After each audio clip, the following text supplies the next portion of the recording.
जय हिंद दोस्तों, मैं Mantu Kumar GK in charge YouTube channel पर स्वागत है आप सभी का। बिहार दरोगा का सीरीज में यह दूसरा वीडियो है और बिहार दरोगा की नोटिफिकेशन अभी आई नहीं है और लगभग 2000 से अधिक पोस्ट पर नोटिफिकेशन आने की उम्मीद है।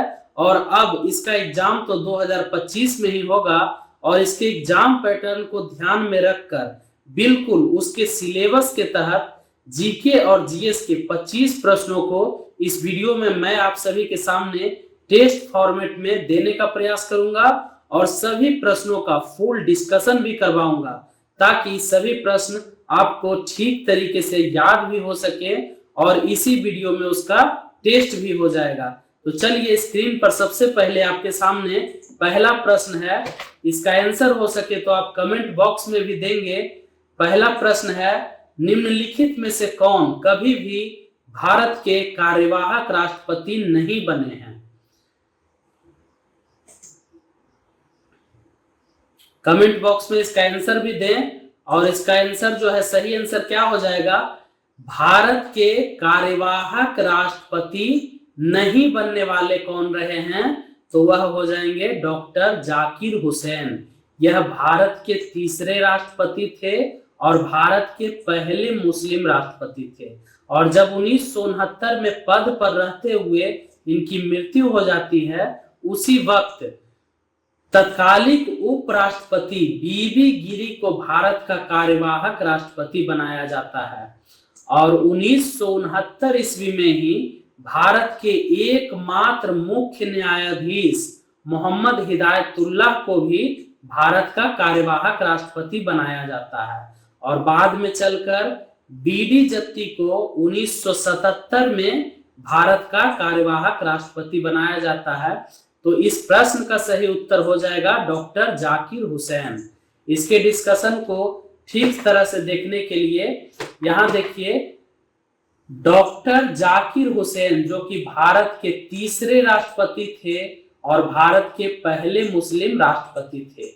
डॉक्टर जाकिर हुसैन के राष्ट्रपति के पद पर रहते हुए मृत्यु के दौरान जब 1969 में इनकी मृत्यु होती है, उसी समय तत्कालिक उपराष्ट्रपति बीबी गिरी को कार्यवाहक राष्ट्रपति बनाया जाता है।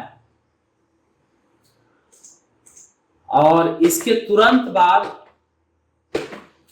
1969 ईस्वी में ही सुप्रीम कोर्ट के एकमात्र मुख्य न्यायाधीश मोहम्मद हिदायतुल्लाह को देश का कार्यवाहक राष्ट्रपति बनाया जाता है। और बाद में चलकर बीडी जत्ती को 1977 में कार्यवाहक राष्ट्रपति बनाया गया।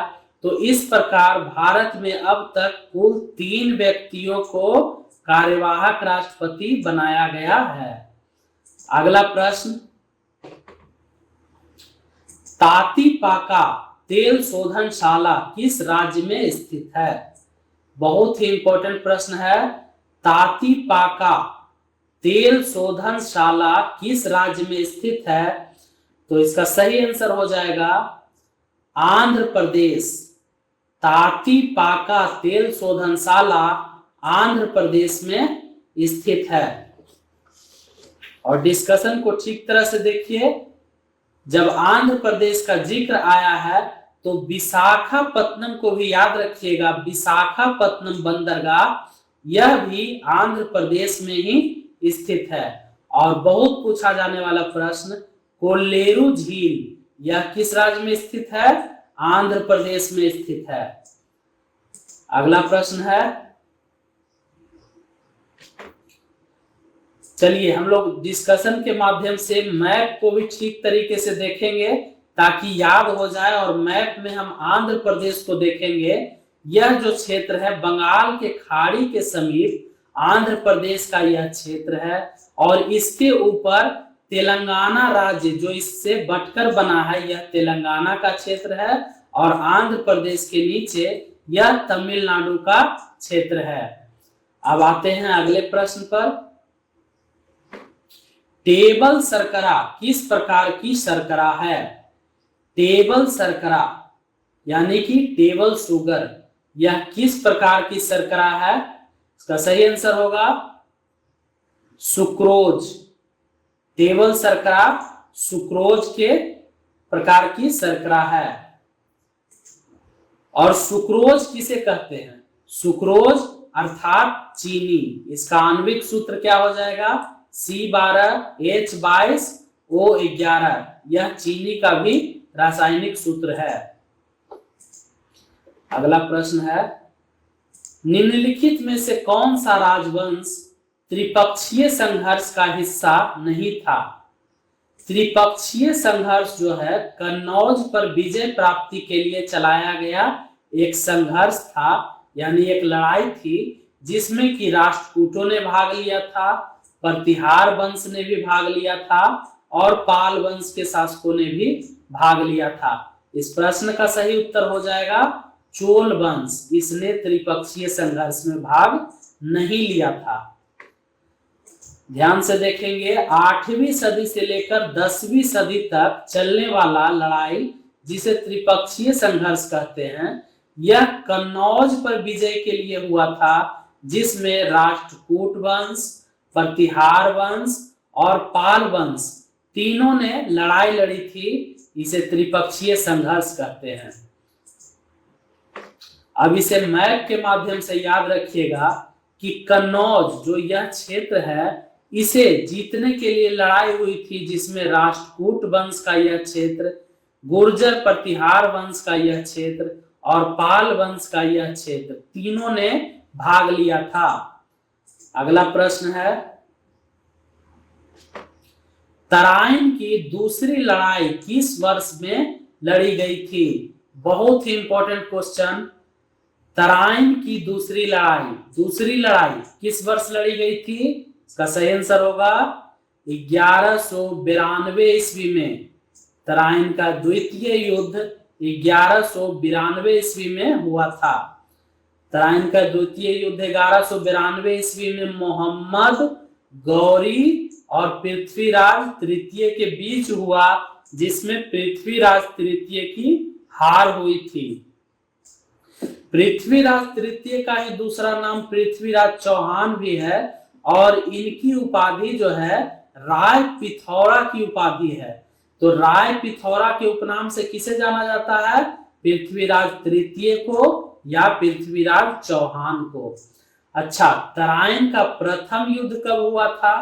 तराइन का पहला युद्ध 1191 ईस्वी में हुआ। इसमें पृथ्वीराज चौहान ने मोहम्मद गौरी को हराया था। चलिए अगले प्रश्न पर, बहुत ही इंपॉर्टेंट क्वेश्चन है, 90 ईस्ट रीज कहां पर स्थित है? 90 ईस्ट रीज यह क्षेत्र जो है किस महासागर में स्थित है? इसका सही आंसर हो जाएगा हिंद महासागर। 90 ईस्ट रीज हिंद महासागर में स्थित क्षेत्र है। और हिंद महासागर से जब क्वेश्चन बना है तो और भी याद रखिएगा कि मेडागास्कर द्वीप यह कहां स्थित है? हिंद महासागर में। बहुत पूछता है, मेडागास्कर द्वीप हिंद महासागर में स्थित है। डिएगो गार्सिया द्वीप यह कहां स्थित है? हिंद महासागर में। डिएगो गार्सिया द्वीप कहां स्थित है? हिंद महासागर में। अगला प्रश्न है, सीरी शहर और सीरी का दुर्ग का निर्माण किसने करवाया था? सीरी शहर का निर्माण और सीरी दुर्ग का निर्माण किसने करवाया था? इसका सही आंसर क्या होगा? अलाउद्दीन खिलजी। सीरी का किला जो है अलाउद्दीन खिलजी ने बनवाया था। चलिए अलाउद्दीन खिलजी के साथ सीरी का किला का यह तस्वीर देखिए, जो कि नई दिल्ली में स्थित है। सीरी का किला कहाँ स्थित है? नई दिल्ली में स्थित है। तस्वीर देखने के बाद याद आसानी से हो जाता है, इसका निर्माण अलाउद्दीन खिलजी ने करवाया था। और अलाउद्दीन खिलजी के द्वारा निर्माण करवाया गया था अलाई दरवाजा का, हजार खंभा महल का। बहुत ज्यादा पूछता है एग्जाम में। अलाई दरवाजा का निर्माण अलाउद्दीन खिलजी ने करवाया। हजार खंभा महल का निर्माण अलाउद्दीन खिलजी ने करवाया था। और सिकंदर एसानी नाम से अपने आप को किसने विभूषित किया था, यानी दूसरा सिकंदर अपने आप को किसने बतलाया था, अलाउद्दीन खिलजी ने। अगला प्रश्न है, भारतीय संविधान सभा में महिला सदस्यों की कुल संख्या कितनी थी। भारतीय संविधान सभा जब शुरुआत में बनाया गया था उस समय महिला सदस्यों की कुल संख्या कितनी थी। इसका सही आंसर हो जाएगा 15। जब भारतीय संविधान सभा शुरुआत में बना तो महिला सदस्यों की कुल संख्या 15 थी और संविधान सभा के सदस्यों की कुल संख्या शुरुआत में क्या थी, 389। कुल सदस्यों की संख्या 389 थी जिसमें 15 महिला सदस्य थी। संविधान सभा का गठन कब हुआ था, जुलाई 1946 ईस्वी में। जुलाई महीना 1946 ईस्वी में संविधान सभा का गठन होता है और संविधान सभा की अंतिम बैठक किस दिन हुई थी, तो 24 जनवरी 1950 को संविधान सभा की अंतिम बैठक हुई थी और इसी दिन डॉक्टर राजेंद्र प्रसाद को भारत का प्रथम राष्ट्रपति चुना गया था। अगला प्रश्न है, मोतीलाल नेहरू और CR दास यानी कि चितरंजन दास, मोतीलाल नेहरू और चितरंजन दास द्वारा 1923 ईस्वी में गठित पार्टी का नाम क्या था। तो 1923 ईस्वी में गठित पार्टी का नाम था स्वराज पार्टी, जिसकी स्थापना मोतीलाल नेहरू और चितरंजन दास ने मिलकर की थी। स्वराज पार्टी की स्थापना इलाहाबाद में चितरंजन दास और मोतीलाल नेहरू ने किया था। स्वराज पार्टी के प्रथम अध्यक्ष कौन बने थे, चितरंजन दास, और महासचिव कौन बने थे, मोतीलाल नेहरू। एग्जाम में खूब पूछता है, याद रखिएगा। स्वराज पार्टी के प्रथम अध्यक्ष बने थे चितरंजन दास और प्रथम महासचिव मोतीलाल नेहरू। यहाँ चितरंजन दास की जो उपाधि है, उन्हें किस उपाधि, क्या उपाधि दी गई है, देश बंधु। चितरंजन दास को देश बंधु के उपनाम से भी जाना जाता है। और एक बहुत ही महत्वपूर्ण पुस्तक है जो कि खूब पूछता है, इंडिया फॉर इंडियंस। इस पुस्तक के लेखक कौन थे, इंडिया फॉर इंडियंस, इस पुस्तक के लेखक कौन थे, चितरंजन दास। याद रखेंगे, इंडिया फॉर इंडियंस, इस पुस्तक के लेखक चितरंजन दास थे। निम्न में से कौन सी झील मणिपुर में स्थित है। प्रश्न है कि निम्नलिखित में से कौन सी झील मणिपुर में स्थित है। इसका सही आंसर हो जाएगा लोकटक झील। लोकटक झील जो है यह मणिपुर में स्थित है और मणिपुर में स्थित लोकटक झील के ऊपर केइबुल लामाजाओ नाम का राष्ट्रीय उद्यान स्थित है, जो दुनिया का एकमात्र तैरता हुआ नेशनल पार्क है। चलिए फिगर में देखते हैं लोकटक झील को। यह लोकटक झील का फिगर है, देखिए यह तैरता हुआ है और इसी के ऊपर केइबुल लामाजाओ नाम का नेशनल पार्क है, मणिपुर में स्थित लोकटक, यह लोकटक झील। अगला प्रश्न है, भारतीय संविधान का कौन सा अनुच्छेद, भारतीय संविधान का कौन सा अनुच्छेद आकस्मिकता निधि से संबंधित है। इसका सही आंसर क्या होगा, अनुच्छेद 267। अनुच्छेद 267 आकस्मिकता निधि से संबंधित है। ध्यान दीजिएगा, संविधान का अनुच्छेद 267 के तहत संसद और राज्य विधानमंडल को आकस्मिकता निधि के सृजन करने का अधिकार प्राप्त है। अगला क्वेश्चन है, भारत की पहली आदिवासी महिला, ध्यान दीजिएगा, पहली आदिवासी महिला द्रौपदी मुर्मू कितने नंबर की राष्ट्रपति बनी है। एग्जाम में पूछा भी गया है इस तरह का प्रश्न। तो इसका आंसर हो जाएगा 15वीं। द्रौपदी मुर्मू जो है वह 15वीं राष्ट्रपति है, भारत की 15वीं राष्ट्रपति द्रौपदी मुर्मू हैं।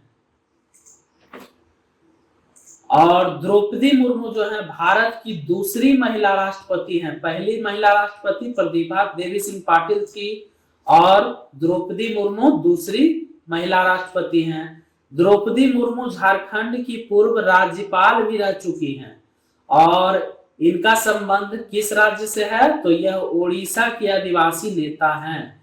द्रौपदी मुर्मू ओडिशा की आदिवासी नेता हैं।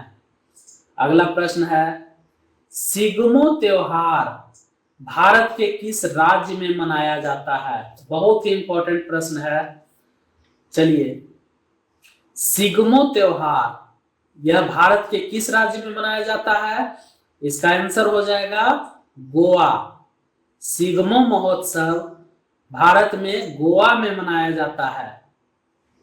यह देखिए गोवा की तस्वीर है और गोवा की स्थिति भारत के नक्शे में इस जगह बनती है। बहुत ही छोटा सा राज्य है, क्षेत्रफल के हिसाब से सबसे छोटा, जो कि कर्नाटक के ऊपर और महाराष्ट्र के नीचे स्थित है। और इधर देखिए यह जो क्षेत्र है यह अरब सागर का क्षेत्र है।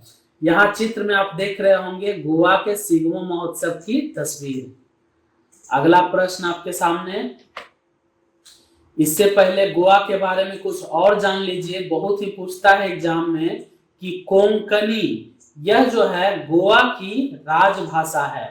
कोंकणी जो है गोवा की राजभाषा है और कोंकणी भाषा को 71वें संविधान संशोधन 1992 ईस्वी के तहत 8वीं अनुसूची में शामिल किया गया था।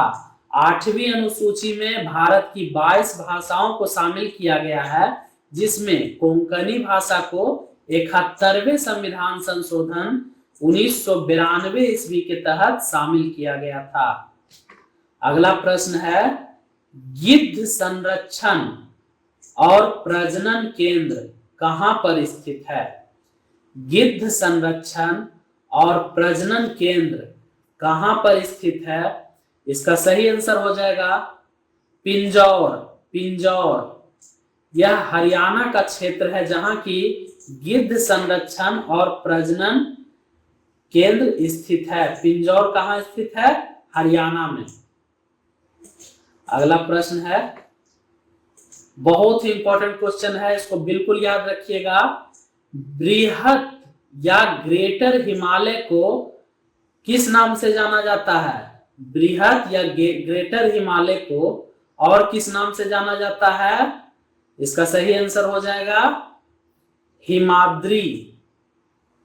बृहद हिमालय को या ग्रेटर हिमालय को हिमाद्री के नाम से भी जानते हैं। और एक सह्याद्री जो ऑप्शन में दिया गया है यह पश्चिम घाट का दूसरा नाम है। पश्चिम घाट को सह्याद्री के नाम से भी जानते हैं। आगे देखिए, हिमाद्री को सर्वोच्च हिमालय भी कहा जाता है या ग्रेटर हिमालय भी कहा जाता है, इसे हिमाद्री कहते हैं। बृहद या ग्रेटर हिमालय, इसके अंतर्गत दुनिया की सबसे ऊंची चोटी माउंट एवरेस्ट स्थित है और इसके अलावा बहुत सारे प्रमुख चोटियां जैसे कि कंचनजंगा, नंगा पर्वत, नंदा देवी, कामेट और नामचा बरवा, ये सभी प्रमुख चोटियां बृहद हिमालय अर्थात सर्वोच्च हिमालय के अंतर्गत स्थित है। अगला प्रश्न है, त्रिवेणी नहर में पानी किस नदी से आता है? त्रिवेणी नहर में किस नदी से पानी आता है? ये त्रिवेणी नहर जो है बिहार में स्थित है और इसमें गंडक नदी से पानी छोड़ा गया है। गंडक नदी इसका सही आंसर हो जाएगा। और त्रिवेणी नहर से जो है किस राज्य की सिंचाई होती है याद रखिएगा, तो हो जाएगा चंपारण। देखिए, त्रिवेणी नहर में पानी गंडक नदी से आता है और बिहार के चंपारण जिले में सिंचाई के लिए त्रिवेणी नहर का निर्माण गंडक नदी पर किया गया है। अगला प्रश्न है, वह जीव कौन सा है जो वायु प्रदूषण को मॉनिटर करता है? बहुत ही इंपॉर्टेंट क्वेश्चन है, बिल्कुल याद करिए इसी जगह। वह जीव कौन सा है जो वायु प्रदूषण को मॉनिटर करता है? इसका सही आंसर क्या हो जाएगा? लाइकेन। लाइकेन एक प्रकार जो काई लगा हुआ रहता है उसे ही लाइकेन कहते हैं, और यह वायु प्रदूषण का मॉनिटर करता है। देखिए, लाइकेन एक ऐसा जीव है जो वायु प्रदूषण को मॉनिटर करता है। लाइकेन वायु प्रदूषण के प्रति संवेदनशील होता है और एक अच्छा जैव संकेतक है। लाइकेन कवक और शैवाल से मिलकर बनता है। लाइकेन कवक और शैवाल से मिलकर बना हुआ एक पौधा होता है। जैसे आप पौधे के ऊपर देखते होंगे इस तरह का जो काई लगा हुआ रहता है, यही लाइकेन कहलाता है। इसे काई भी कहते हैं बिहार में लोकल लैंग्वेज में। अगला क्वेश्चन है, इंडियन नेशनल कांग्रेस के 1931 ईस्वी के कराची अधिवेशन की अध्यक्षता किसने की थी? Important question. कांग्रेस के 1931 ईस्वी के कराची अधिवेशन की अध्यक्षता सरदार पटेल ने की थी। कांग्रेस के 1931 ईस्वी कराची अधिवेशन में मौलिक अधिकार की मांग की गई थी और जिसकी अध्यक्षता सरदार वल्लभ भाई पटेल ने की थी। अगला क्वेश्चन है, भारतीय तटरक्षक दिवस। देखिए इतना सुंदर क्वेश्चन है, एग्जाम में मिलेगा तो हो सकता है आप लोग से छूट जाए, लेकिन वीडियो देखने के बाद बिल्कुल याद होगा। अगर अच्छा लगता है तो वीडियो को एक लाइक जरूर कर दीजिएगा आप सब। तो यहाँ देखिए, भारतीय तटरक्षक दिवस कब मनाया जाता है? 1 फरवरी को। क्वेश्चन का सही आंसर 1 फरवरी होगा। बाकी जो यह तीनों ऑप्शन है यह भी दिवस ही है जो कि हम डिस्कशन में आपको बताने वाले हैं। चलिए, 1 फरवरी क्या है? भारतीय तटरक्षक दिवस। और कंफ्यूजन होता है जब तटरक्षक बोलता है तो कहीं न कहीं याद आ जाता है 4 दिसंबर, लेकिन 4 दिसंबर भारतीय नौसेना दिवस है। 4 दिसंबर भारतीय नौसेना दिवस है। 8 अक्टूबर भारतीय वायुसेना दिवस है और 15 जनवरी यह भारतीय थल सेना दिवस है। तो यह बहुत ही इंपॉर्टेंट चारों दिवस एक ही जगह याद करिए। चलिए अगले प्रश्न पर। मत देने का अधिकार किस कोटि से संबंधित है? वोट देने का जो अधिकार है यानी कि मत देने का अधिकार, इसका संबंध निम्नलिखित में से किससे है? इसका सही आंसर क्या होगा? इसका सही आंसर हो जाएगा राजनीतिक अधिकार। मत देने का जो अधिकार है यह राजनीतिक अधिकार के अंतर्गत आता है। सही आंसर जो है राजनीतिक अधिकार होगा, और मत देने का अधिकार राजनीतिक अधिकार के तहत पॉलिटिकल राइट्स भी माना जाता है। अनुच्छेद 226 यानी भारतीय संविधान के अनुच्छेद 226 के आधार पर भारत के सभी वयस्क नागरिक को मत देने का अधिकार प्रदान किया गया है। अगला क्वेश्चन है, पागल पंथ की स्थापना किसने की थी? कहीं रहेगा पागलपंथी की स्थापना किसने की थी?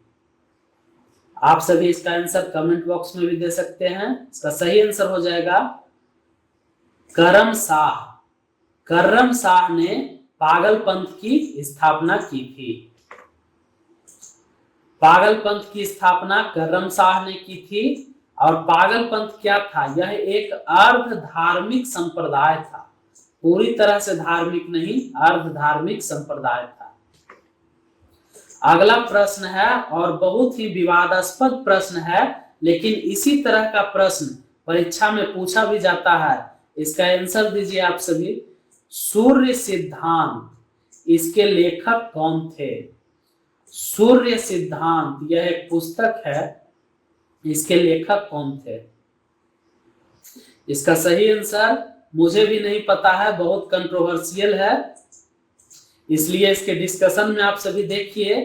आर्यभट्ट और बराहमिहिर, इन दोनों में थोड़ा कंफ्यूजन पैदा होता है, और किसी अच्छे हिस्ट्री के प्रोफेसर से आप सभी यह कंफ्यूजन दूर करेंगे। लूसेंट में आर्यभट्ट आंसर मिलता है, लेकिन बहुत जगह बराहमिहिर को भी आंसर बतलाया गया है।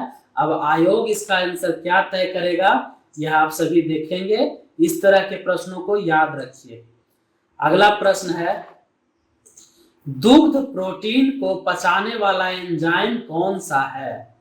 दूध के प्रोटीन को पचाने वाला एंजाइम कौन सा है? इसका सही आंसर हो जाएगा रेनिन। रेनिन जो है, बच्चों में बहुत ज्यादा यह एंजाइम स्रावित होता है और बड़ा होने पर ना के बराबर ही यह एंजाइम निकलता है, और यह दूध को बहुत पचाता है। आप देखते होंगे बच्चा लोग ज्यादा दूध पचाता है तो। और इसके बाद देखिए कि दूध का पीएच मान कितना होता है, तो 6.4 के आसपास, यानी कि दूध अम्लीय होता है। 6.4 है तो अम्लीय होता है। और पूछा जाने वाला प्रश्न प्रीवियस ईयर से है कि दूध एक अच्छा उदाहरण है किस चीज का? पायस का या इमल्सन का। दूध एक प्रकार का उदाहरण है पायस का या इमल्सन का, याद रखिएगा, पूछा है एग्जाम में। अगला है, कान्हा राष्ट्रीय उद्यान किस राज्य में स्थित है? सभी प्रश्न इंपॉर्टेंट लेवल के हैं। कान्हा राष्ट्रीय उद्यान किस राज्य में स्थित है? इसका सही आंसर हो जाएगा मध्य प्रदेश। कान्हा राष्ट्रीय उद्यान मध्य प्रदेश में स्थित है।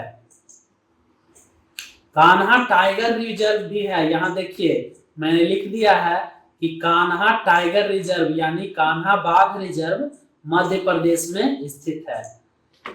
चलिए सबसे अंतिम प्रश्न और बहुत ही सुंदर प्रश्न, कीव राजधानी है किस देश की? कीव जो है यह किस देश की राजधानी है? इसका आंसर दीजिए आप सभी। कीव यह किस देश की राजधानी है? यूक्रेन की। अभी बहुत चर्चित भी रहा है यह देश लड़ाई झगड़ा के कारण, इसलिए एग्जाम में पूछा जा सकता है। कीव यूक्रेन की राजधानी है। यूक्रेन की राजधानी कीव है। और याद रखिएगा कि रूस के बाद यूक्रेन जो है, रूस के बाद यूरोप का दूसरा सबसे बड़ा देश है। यूक्रेन यूरोप का दूसरा सबसे बड़ा देश है। इसको मैप में भी देख लीजिए ताकि अच्छा से याद रहे। यह जो क्षेत्र है यूक्रेन का क्षेत्र है और इसकी राजधानी कीव है। इसके बाद यह वीडियो समाप्त किया जाता है। आप सभी बिहार दरोगा के लिए इस प्रैक्टिस सेट को इसी वीडियो में याद करिए, और वीडियो अच्छा लगे तो एक लाइक जरूर कर दीजिए और जुड़ जाइए हमारे चैनल जीके इंचार्ज पर मंटू कुमार के साथ। धन्यवाद। जय हिंद।